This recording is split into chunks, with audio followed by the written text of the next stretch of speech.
Hey, let me show you how you can use Camera Pro Mode on your Poco X6. So to enter the Pro Mode, you will have to actually navigate into the left side, and next to the documents, you can actually find the Pro Mode. And first of all, I can recommend you to click on this information icon in the left upper corner. And right here, you can find description of a very parameter that you can find in the Pro Mode.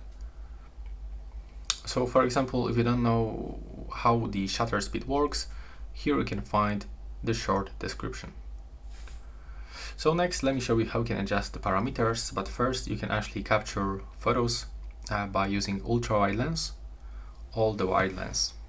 Next, we can adjust the white balance. Next, we can set the focus manually. From here, we can find the shutter speed. We can even set it for 30 seconds. Right here we can find ISO level, and from here we can find exposure compensation. And as you can see, that's the only parameter that we can only adjust manually. There's no A button that stands for the automatic adjustment. When you click on this icon, you can also find some filters, so it looks like on the standard photo mode. And when we click right here, we can open some settings, and we can enable, for example, the 64 megapixel mode. We can turn on or off the histogram. We can also enable shutter delay, flashlight. We can also add some grid lines.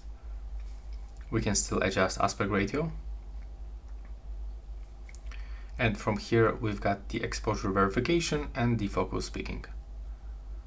So as you can see, when you have this green color on the item that you are actually focusing, it means that everything is fine.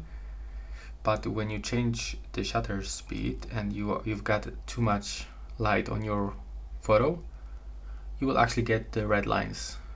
But when there's like not enough light, like I'm gonna decrease the exposure compensation, so you will get the blue lines, and it means that you will have to actually get better lighting condition.